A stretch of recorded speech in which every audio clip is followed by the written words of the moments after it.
Hello class 12 welcome back to my channel. आज मैं आप लोगों को मैक्रो इकोनॉमिक्स पढ़ाऊंगी जिसका फर्स्ट चैप्टर है circular flow of income.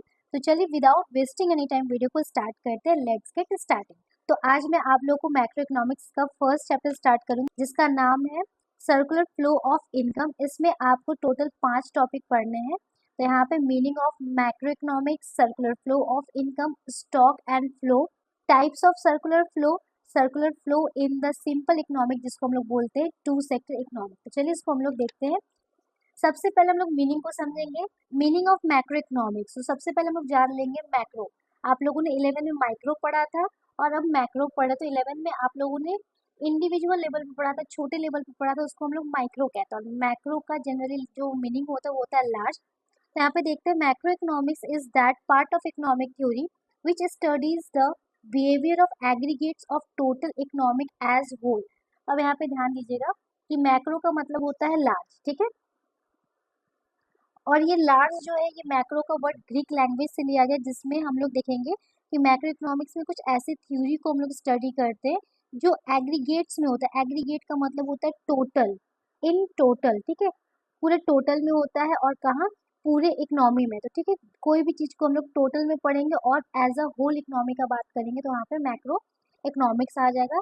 Example के तौर पे अगर हम बात करें तो नेशनल इनकम। तो देखिए नेशनल इनकम जितने भी हमारे कंट्री में लोग हैं उनके एवरेज इनकम को ऐड कर देते हैं तो हम नेशनल इनकम बोल सकते हैं। तो ये नेशनल इनकम हो जाएगा मैक्रो का पार्ट। और वही हम किसी का पर कैपिटा इनकम पूछते तो वो माइक्रो का पार्ट हो जाएगा, ठीक है।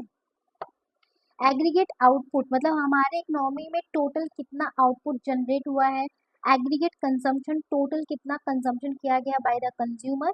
तो इन सब चीजों को हम लोग पढ़ेंगे जिसको हम लोग क्या बोलते हैं, मैक्रो इकोनॉमिक्स कहते हैं, ठीक है। तो अब यहाँ पे देखते हैं its main tools are aggregate demand and aggregate supply. तो हम मैक्रो इकोनॉमिक्स के टूल्स होते हैं वो दो होते हैं, एग्रीगेट डिमांड और एग्रीगेट सप्लाई। वहीं पे हम लोग अगर माइक्रो की बात करते हैं तो सिर्फ वहाँ पे डिमांड और सप्लाई आप लोगों ने 11 में पढ़ा था।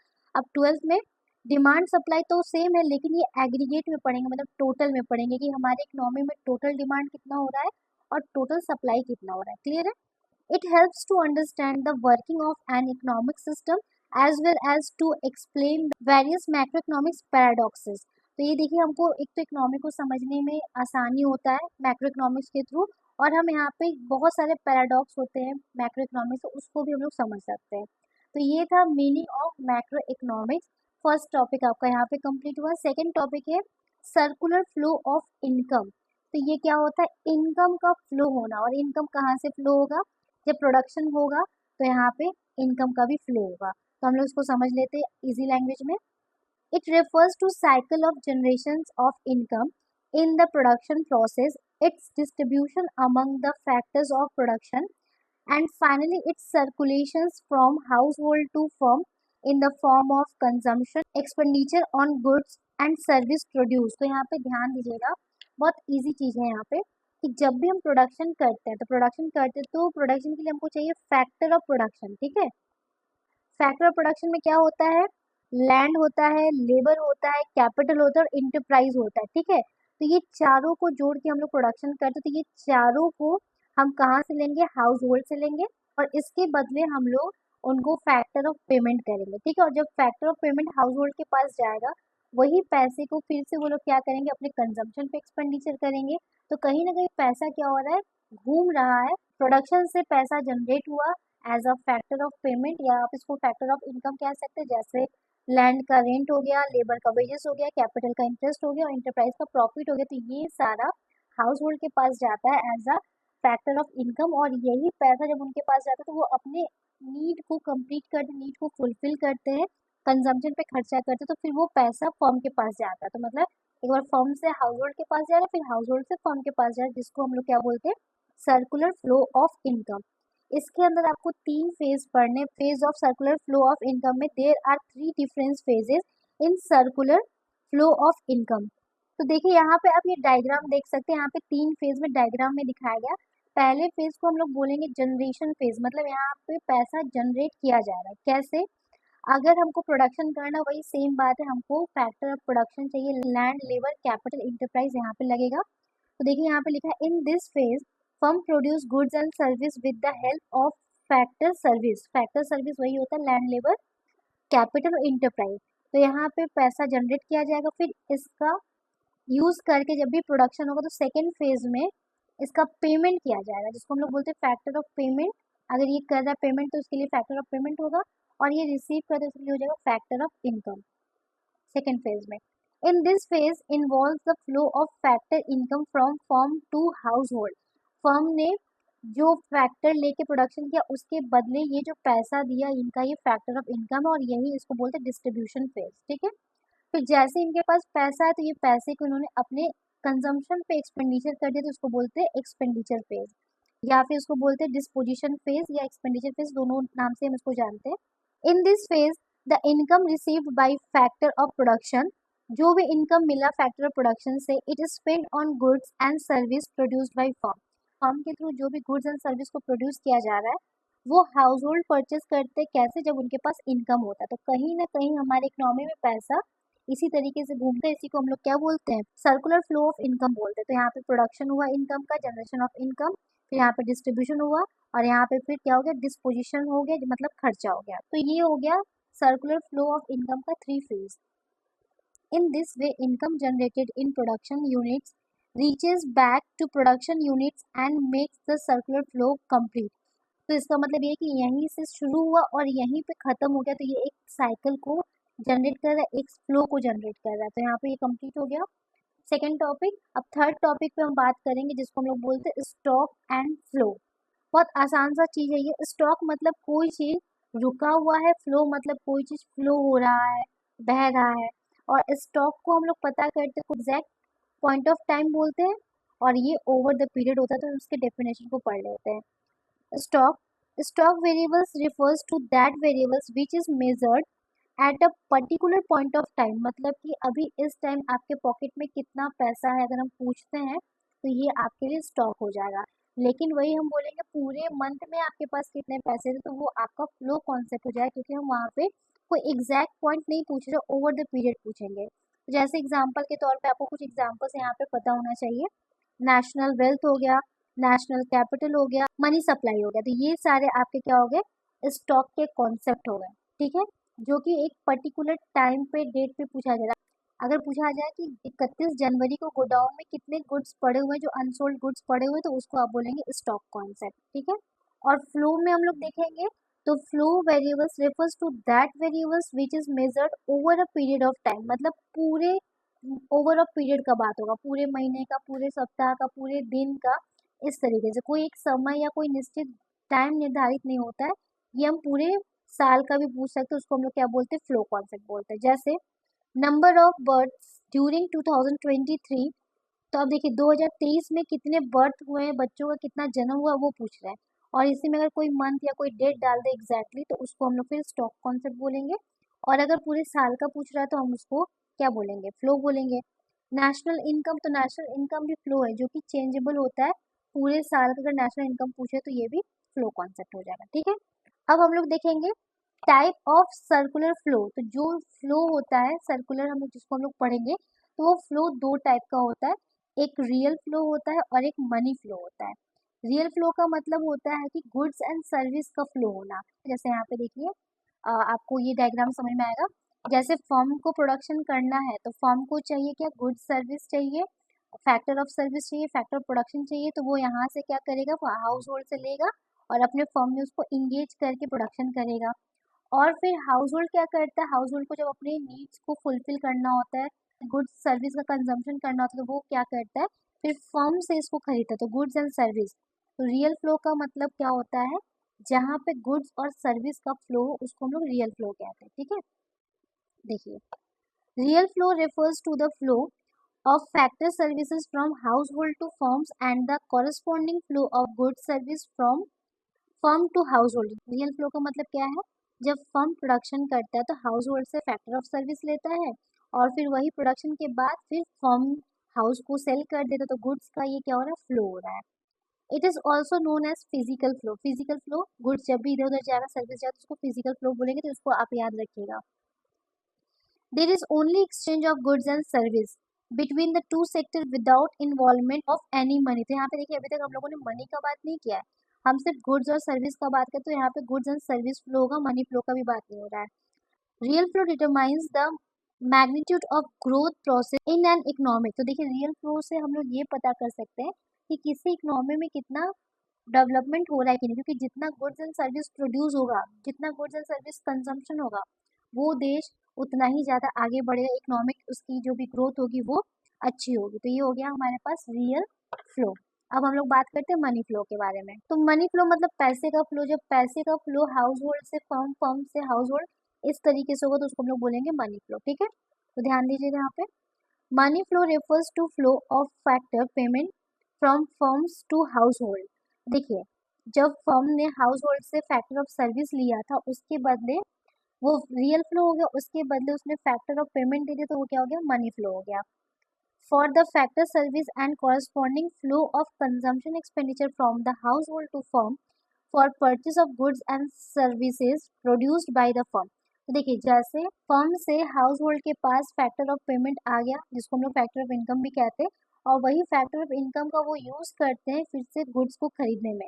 पैसा क्या हुआ, फर्म से हाउस होल्ड के पास गया और हाउस होल्ड से फर्म के पास फिर चला गया, जिसको हम लोग क्या बोलते हैं, मनी फ्लो। इकोनॉमी में फ्लो होता है इनकम का, उसमें दो फ्लो होते हैं, एक रियल फ्लो होता है और एक मनी फ्लो होता है। ठीक है, अब हम लोग बात करते हैं नेक्स्ट टॉपिक का, जो कि फोर्थ टॉपिक है। Fourth sector of economy. हमारे इकोनॉमी में चार सेक्टर होते हैं जिसके ऊपर हमें काम करना है, जिसको समझना बहुत इंपॉर्टेंट है। तो यहाँ पे पहला जो इकोनॉमी होता है वो हाउस होल्ड सेक्टर होता है, सेकेंड प्रोड्यूसिंग फर्म होता है, थर्ड गवर्नमेंट सेक्टर होता है, और fourth rest of the world होता है। ठीक है, जिसको हम लोग फॉरेन सेक्टर भी कहते हैं। तो बारी बारी से समझते हैं हम लोग। तो हाउस होल्ड सेक्टर हम लोग हो गए, it includes consumer of goods and service and also the owner of factor of production like land, labour, capital, entrepreneur. देखिए हम लोग जो हाउस होल्ड है ना, तो हम लोग यहाँ से फैक्टर ऑफ प्रोडक्शन भी दे रहे हैं, हम लोग उसके ओनर भी है, और कहीं ना कहीं कंज्यूमर भी है, जो गुड्स प्रोड्यूसर है उसको हम कंजम्पशन भी कर रहे हैं, तो इसको हम लोग हाउस होल्ड कहते हैं। And receiver of factor of income, और हम लोग जब भी ये देंगे, हम लोग अगर फैक्टर ऑफ प्रोडक्शन देंगे तो हमको क्या मिलेगा, फैक्टर ऑफ इनकम मिलेगा, rent, wages, interest and profit. तो ये इसको क्या बोलते हैं, household sector. Producing sector, जिसको हम लोग फर्म के नाम से जानते हैं, it includes all production firm in the economy to produce goods and services, the firm hires factor of production from the household. तो देखिए यहाँ फर्म एक ऐसा यूनिट होता है जो कि हमारी इकोनॉमी में प्रोडक्शन के काम को करता है, और उस प्रोडक्शन के बदले में वो क्या करता है, इनकम जनरेट करता है, और इनकम को हाउस होल्ड के पास सर्कुलेट करता है। फिर उसी इनकम से ये अपने गुड्स को सेल करता है कंज्यूमर के पास और प्रॉफिट अर्न करता है। तो ये कहीं ना कहीं हमारे इकोनॉमी का एक बहुत बड़ा सेक्टर होता है, जो कि इकोनॉमी के ग्रोथ में रिस्पॉन्सिबल होता है। फिर थर्ड होता है गवर्नमेंट। तो गवर्नमेंट यहाँ पे कंज्यूमर भी होता है, ओनर भी होता है। As a welfare agency it is involve in maintaining law and orders, defence and other services of public welfare. तो पहले देखिए गवर्नमेंट यहाँ पे क्या कर, लोगों के वेलफेयर के लिए जो भी काम करेगी, जैसे लॉ ऑर्डर को मेंटेन करना, डिफेंस को मेंटेन करना, सर्विस देना, तो ये यहाँ पे गवर्नमेंट का काम होता है। तो एक तरफ से वो लोगों का वेलफेयर भी करते हैं, दूसरी तरफ से वो क्या करती है, टैक्स भी लेती है। एज अ प्रोड्यूसर, अगर हम प्रोड्यूसर का बात करें तो it produce goods and services in public sector enterprise. तो गवर्नमेंट भी गुड्स एंड सर्विस का एज अ प्रोड्यूसर की तरह काम कर सकता है। ठीक है, अब फोर्थ सेक्टर में हम लोग देखेंगे फॉरेन सेक्टर, जिसको हम लोग बोलते हैं रेस्ट ऑफ द वर्ल्ड, मतलब पूरे विश्व के साथ हम लोग जो इम्पोर्ट एक्सपोर्ट करते हैं वो भी हमारी इकोनॉमी का ही हिस्सा होता है, तो हम इसको देखेंगे। It is involve in export and import of goods and flow of Capitals between the domestic economic and other countries of the world. तो हमारे देश की इकोनॉमी का दूसरे इकोनॉमी के साथ जो भी हम लोग सेल परचेस करेंगे, जिसको एक्सपोर्ट इम्पोर्ट कहते हैं, तो वो उसको हम लोग बोलेंगे रेस्ट ऑफ द वर्ल्ड। अब यहाँ पे हम इसको जो इकोनॉमी ना उसको दो कैटेगरी में बांट देते हैं, क्लोज्ड इकोनॉमी, एक ओपन इकोनॉमी। क्लोज्ड जो हमारे डोमेस्टिक के अंदर, उसको क्लोज्ड बोलते हैं, जिसके अंदर तीन सेक्टर्स आ जाएंगे, हाउस होल्ड, फर्म और गवर्नमेंट। और ओपन का बात होगा तो ये तीन और plus rest of the world, क्योंकि अब हमने क्या किया, ग्लोबलाइजेशन कर दिया, तो यहाँ पे ओपन वाला बात आ जाएगा। तो फोर सेक्टर आ जाएंगे, household, firm, government, rest of the world. ठीक है, नेक्स्ट टॉपिक पढ़ेंगे circular flow in simple economic two sector. Two sector में जिसमें फर्म और हाउस होल्ड आ जाएंगे, उनके बीच में हम लोग पढ़ेंगे चीजों को। तो रियल फ्लो और हम लोग मनी फ्लो पढ़ लिए, इसको हम लोग देखेंगे। There are only two sector in economic, household and firm. तो ये दो ही होंगे, आपके जो सीबीएसई का सिलेबस है उसमें टू सेक्टर इकोनॉमी आएगा, 3 4 नहीं आएगा। Household sector supplies factor of service only to firm and the firms hires factor of services only to household. तो यहाँ पे देखिए दोनों एक दूसरे के ऊपर इंडिपेंडेंट है. हाउस होल्ड पूरे फैक्टर ऑफ सर्विस को फर्म को देता है और फर्म का रिस्पॉन्सिबिलिटी वो हाउस होल्ड से इसको खरीदे. ठीक है. Firm produce goods and service and sell their entire output to the household. तो जो फैक्टर ऑफ प्रोडक्शन को यूज करके फर्म क्या करेगा, प्रोडक्शन करेगा गुड्स एंड सर्विस का और उसको प्रोड्यूस करके हाउस होल्ड को सेल करेगा. तो देखिए कहीं पे ना कहीं सर्कुलर हो रहा है. फिर नेक्स्ट पॉइंट है household receive factor income for their services and spend the entire amount on consumption of goods and services. Household ने जो भी फैक्टर ऑफ प्रोडक्शन दिया था उसके बदले इनको क्या मिला, फैक्टर ऑफ इनकम मिला और उस इनकम को ये पूरा खर्च कर देते अपने कंजम्पशन पे गुड्स एंड सर्विस का. फिफ्थ में है there are no savings in the economic neither the household save from their incomes not the firm save from their profit. ये जो पॉइंट्स है ना आपको अगर आएगा तो ये पांचों पॉइंट्स लिख के इस तरीके से डायग्राम भी आपको बना के दिखाना होगा. इसका मतलब क्या है कि यहाँ पे कोई सेविंग्स नहीं करे क्योंकि ये इंटायर इनकम को खर्चा कर दिया तो उसके पास सेविंग्स नहीं हो रहा है और ना ही फर्म सेविंग्स कर रहा है, वो भी पूरा प्रोडक्शन में लगा रहा है फिर इनकम जनरेट कर रहा है. तो यहाँ पे इस तरीके से आप लोग डायग्राम बनाइएगा, एक तरफ हाउस होल्ड लिखिएगा और एक तरफ फर्म लिखिएगा. ठीक है.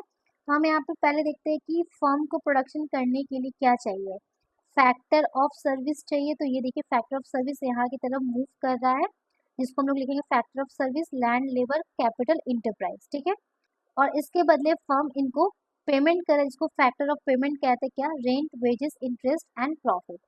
जैसे ये पैसा इनके पास गया तो ये क्या कर रहे हैं, ये कंजम्पशन करेंगे. तो यहाँ पे देखिए गुड्स एंड सर्विस को ये रिसीव करेंगे और उसके बदले यहाँ पे ये पेमेंट करेंगे. तो यहाँ पे जो गुड्स और सर्विस का फ्लो हो रहा है उसको हम लोग रियल फ्लो बोलते हैं और जहाँ पे पैसे का फ्लो हो रहा है उसको हम लोग मनी फ्लो बोलते हैं. ठीक है. अब लास्ट टॉपिक यहाँ पे है लीकेज एंड इंजेक्शन. लीकेज का मतलब होता है इकोनॉमी से पैसा निकाल लेना, ड्रेन कर लेना. इंजेक्शन का मतलब होता है इकोनॉमी में पैसे को इन्वेस्ट करना, लगाना. ठीक है. तो leakage refers to withdrawal of money from the circular flow.